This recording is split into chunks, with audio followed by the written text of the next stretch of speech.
Vous êtes-vous déjà demandé ce qui se passe réellement au moment où une personne quitte ce monde pour entrer dans le suivant? Est-ce juste la fin, ou y a-t-il quelque chose de plus au-delà de ce que nos yeux peuvent voir? Ces questions nous viennent souvent à l'esprit, surtout lorsque l'on pense aux proches décédés. Qu'ont-ils vécu dans ces derniers instants? Y a-t-il de la lumière, de la paix, ou un appel venu de loin que nous ne pouvons pas ressentir? Pour les Français, pays à l'esprit philosophique et en quête de sens profond, les questions sur la vie et la mort n'ont jamais cessé d'être attractives.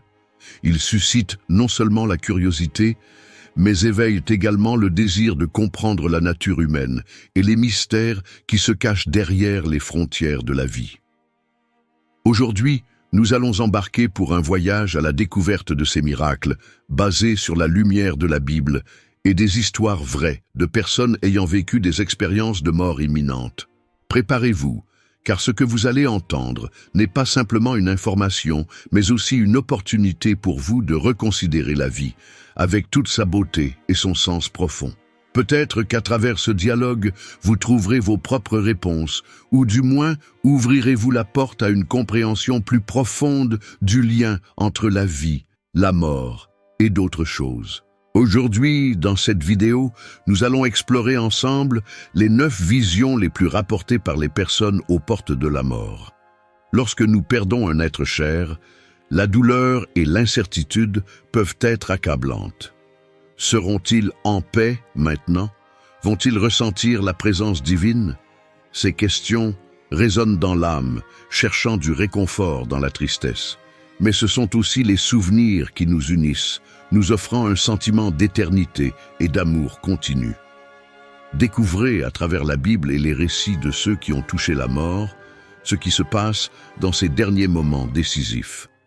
Rejoignez-nous dans chaque histoire et, si vous trouvez une résonance avec ce sujet, n'oubliez pas d'aimer la vidéo. Nous commencerons par l'histoire numéro 1, la rencontre avec des proches disparus. Première histoire, le dernier battement et le dernier murmure de l'âme. Selon de nombreux témoignages d'expériences de mort imminente, dans ces derniers instants, beaucoup voient clairement leurs proches décédés, attendant de les guider vers la lumière. Cette vision apporte réconfort, paix et joie, révélant que personne ne part seul. La Bible reflète cette croyance dans des versets comme ceux de l'Ecclésiaste, qui affirment que l'esprit retourne à Dieu, montrant que ses proches sont déjà dans un lieu protégé par sa présence divine. Ces visions sont plus que de simples hallucinations. Ce sont des manifestations d'une réalité spirituelle où Dieu se révèle comme le Dieu des vivants et non des morts. Le psaume 36 dit « Dans ta lumière, nous verrons la lumière ». Et c'est dans ce contexte que l'esprit du défunt accompagne ceux qu'il aimait dans un voyage de sérénité et de paix. Pour ceux d'entre nous qui restent, nous percevons parfois des signes, comme l'arôme subtil d'une fleur, qui suggère la présence de ces esprits venus accompagner l'être aimé vers un lieu de repos et de paix éternelle. Ce sont les moments les plus émouvants et éclairants de la transition entre la vie et la mort, une affirmation que nos proches ne sont jamais seuls et que la connexion spirituelle perdure au-delà de la vie terrestre. Deuxième histoire, sentiment de détachement des biens matériels. Quand quelqu'un est sur le point de mourir, quelque chose de surprenant se produit. Toutes les choses matérielles, comme les maisons, l'argent, les réalisations et les biens, perdent complètement leur valeur. C'est comme si la personne était libérée de tous les fardeaux terrestres pour avancer en paix.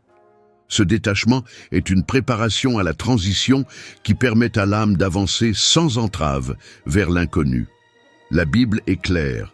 Nous n'avons rien à porter dans ce monde, et de même, nous n'emporterons rien avec nous lorsque nous partirons. À ce moment-là, ce qui compte vraiment, ce ne sont pas les biens que nous avons accumulés, mais ce que nous portons dans notre cœur. L'amour, la compassion et la foi. En ce sens, la mort révèle une vérité incontournable. Le matériel est temporaire, mais le spirituel est éternel. Cette prise de conscience finale prépare l'âme au voyage éternel, où ce qui définit notre valeur n'est pas la richesse accumulée, mais la paix intérieure et l'amour partagé. Ainsi, la matière se dissout et l'âme se prépare au grand voyage vers l'éternité. Histoire 3. Ils voient leur propre corps d'en haut. L'un des récits les plus courants d'expériences de mort imminente est celui de voir son propre corps d'en haut. À ce moment-là, la personne observe tout ce qui se passe autour d'elle avec une étonnante clarté. Bien que son corps soit immobile, il peut toujours percevoir les émotions des gens qui l'entourent, entendre leurs cris et ressentir la douleur de ceux qui l'aiment. C'est un moment de connexion spirituelle profonde. Dans cette perspective, ils deviennent témoins de leurs propres adieux. Ils voient les visages tristes, ils entendent les dernières paroles de leurs proches et en quelque sorte, ils offrent un adieu silencieux, sans parole, mais plein d'amour. La Bible mentionne que même lorsque le corps se décompose, l'esprit reste vivant et reste conscient de la réalité qui l'entoure. C'est l'un des moments de transition les plus révélateurs. La personne n'est plus limitée par le corps, mais est une pure essence spirituelle, comprenant pleinement l'importance des liens créés dans la vie et comment son amour reste chez ceux qui restent. 4e histoire, visite en rêve pour dire au revoir après la mort. De nombreuses histoires suggèrent que l'esprit du défunt reste encore pendant une courte période, visitant des lieux importants ou des proches. Ces visites ont généralement lieu dans les rêves, où l'être cher semble lui dire au revoir. Dans de nombreux cas, les gens ne le découvrent qu'après le décès de la personne, renforçant l'idée que ces visites sont plus que de simples coïncidences. Ces rêves sont souvent décrits comme étant très réels et laissent un sentiment de confort et de paix. La Bible renforce l'idée que Dieu envoie des anges pour nous protéger et nous réconforter, et d'une certaine manière, ces êtres chers agissent comme des messagers, apportant un dernier message d'amour. Ils semblent soulager la douleur de la perte, offrant un adieu qui n'était pas possible dans la vie. Ces adieux nous rappellent que l'amour transcende la mort. Même lorsque quelqu'un est parti, son esprit continue de trouver des moyens de nous réconforter et de nous dire que tout ira bien. 5e histoire, sa vie de film au moment de franchir le seuil de la mort. De nombreuses histoires décrivent une sorte de rétrospective de la vie. C'est comme si la personne regardait un film de sa propre existence, revivant à la fois les bons et les difficiles moments. Cette revue de la vie n'est pas pour la condamner, mais pour comprendre comment chaque instant vécu avait un sens. Dans ce processus, la personne réfléchit aux leçons qu'elle a faites, aux erreurs qu'elle a commises et aux moments d'amour et de bonheur. La Bible dit que nous comparaîtrons tous devant le tribunal du Christ, où nous recevrons selon nos actions. Cet examen est l'occasion de comprendre l'impact de la vie que vous avez vécue, ce qui compte vraiment et comment l'amour et la compassion transcendent tout. En fin de compte, cette analyse apporte la paix, car la personne se rend compte que, malgré les imperfections, son voyage avait un sens et une valeur, la préparant à la prochaine étape de l'existence. 6e histoire, il voit une lumière vive. L'un des récits les plus connus d'expériences de mort imminente est la vision d'une lumière intense et accueillante. Ceux qui ont été aux portes de la mort décrivent une paix et une sécurité indescriptibles à l'approche de la lumière qui, pour certains, n'est qu'un aperçu avant de revenir à la vie, tandis que pour d'autres, elle représente le dernier pas vers l'éternité. La Bible symbolise fréquemment Dieu comme lumière, et Jean 1er verset 5 nous assure que Dieu est lumière, et en lui, il n'y a aucune ténèbre. Cette lumière est interprétée comme la manifestation de la gloire de Dieu, une invitation à entrer dans son royaume céleste. Ceux qui suivent le Christ sont guidés par cette lumière vers un lieu de paix éternelle où la douleur et la souffrance disparaissent. 7e histoire, au seuil de l'éternité, beaucoup font l'expérience de profondes révélations sur le but de leur vie. Ils comprennent que chaque expérience, bonne ou mauvaise, avait un sens et que leur vie a été orchestrée pour leur croissance spirituelle. La Bible enseigne que toute chose concourt au bien de ceux qui aiment Dieu, révélant que les défis et les joies ont joué un rôle essentiel dans leur évolution spirituelle. Chaque décision et chaque épreuve ont contribué à façonner son caractère et à préparer son âme à la vie éternelle. En prenant conscience de cela, ils trouvent la paix en sachant que leur vie avait un but plus grand. 8e histoire.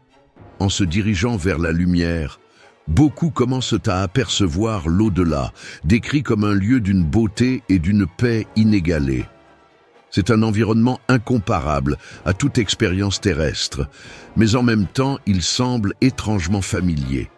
Ils sont accueillis par des proches et des figures angéliques qui les guident vers le trône de Dieu.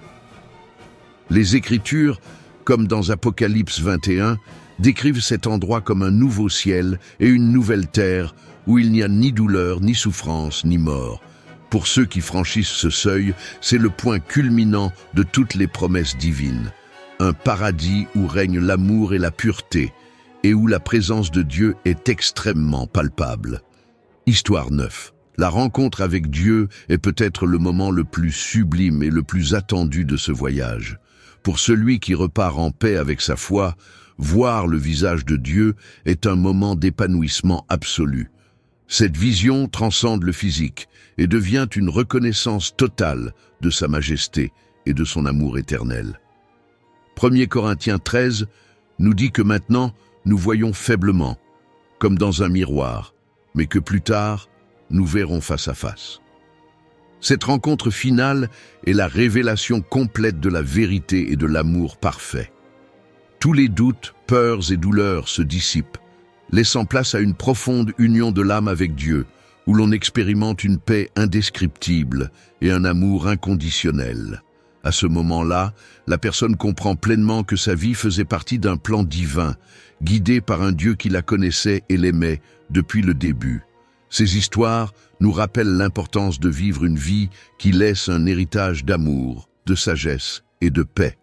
Même si nous ne savons pas quand notre heure viendra, les enseignements bibliques et les expériences partagées nous assurent que la mort n'est pas la fin, mais une transition vers une vie éternelle où nos œuvres nous suivront, comme nous le rappelle Apocalypse 14:13.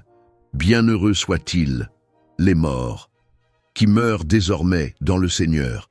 Oui, dit l'Esprit, ils se reposeront de leurs travaux parce que leurs œuvres continuent avec eux. Cet héritage n'est pas seulement constitué de souvenirs, mais aussi d'exemples de foi, de gentillesse et de leçons spirituelles qui touchent profondément ceux qui restent. Au moment de la mort, ce qui compte vraiment, ce ne sont pas les réalisations matérielles, mais l'amour qui a été semé, les vies qui ont été touchées et la paix qui a été transmise. Ainsi, à mesure que l'âme avance vers l'éternité, l'héritage de cette vie continue d'inspirer et de guider ceux qui sont encore en voyage terrestre.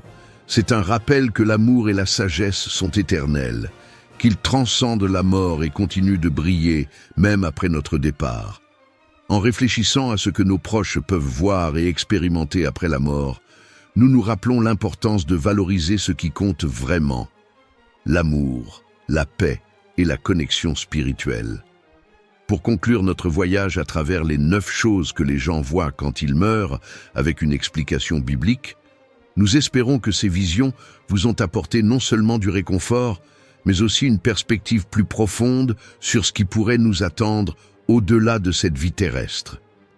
Chaque histoire explorée aujourd'hui nous rappelle la promesse de l'éternité et de l'amour inconditionnel qui nous attend.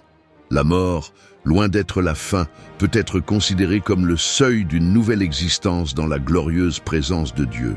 Réflexionnant sur tout ce que nous avons découvert aujourd'hui, je prends conscience à quel point il est essentiel de vivre une vie emplie de sens et de but.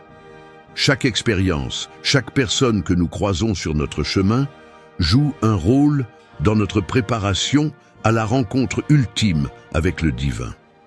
Ce qui me touche particulièrement, c'est cette certitude réconfortante. Nous ne sommes jamais seuls, ni dans les moments les plus heureux, ni dans les épreuves les plus difficiles, et encore moins à l'heure de notre départ de ce monde. Cette assurance me remplit de paix et de gratitude. Penser au jour où nous serons en présence de Dieu, entourés de nos êtres chers, me pousse à vivre avec un amour plus profond et une plus grande intentionnalité dans mes relations ici-bas. Chaque moment, chaque interaction prend une signification nouvelle. Tout ce que nous faisons ici sur Terre résonne dans l'éternité. Ces réflexions m'amènent à comprendre que chaque jour est une opportunité d'aimer, de pardonner et de grandir dans la foi. Elles me rappellent que la mort n'est pas une fin, mais une transition, une porte ouverte vers une existence parfaite, libérée de toute souffrance et emplie de la paix et de la présence de Dieu. Cette perspective transforme ma façon de vivre, m'invitant à marcher avec gratitude, à regarder chaque instant comme un cadeau sacré et à avancer avec l'espérance d'un avenir glorieux. Dieu éternel et aimant, merci pour les vérités que tu révèles dans ta parole et dans les témoignages de ceux qui ont aperçu ton royaume. Merci pour l'espérance que tu nous offres à travers la promesse d'une vie éternelle auprès de toi.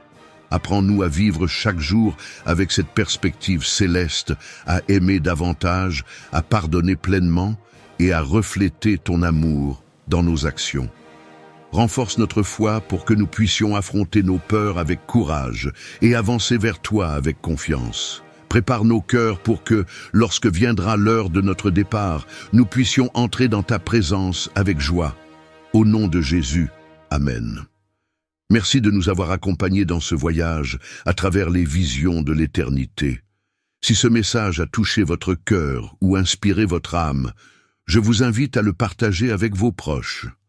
N'hésitez pas à commenter vos propres réflexions et expériences, car vos témoignages peuvent aussi éclairer et fortifier la foi d'autres personnes. Et surtout, abonnez-vous à cette chaîne pour continuer à recevoir des contenus qui nourrissent l'âme et élèvent l'esprit. Que la paix et l'amour de Dieu vous accompagnent aujourd'hui et toujours.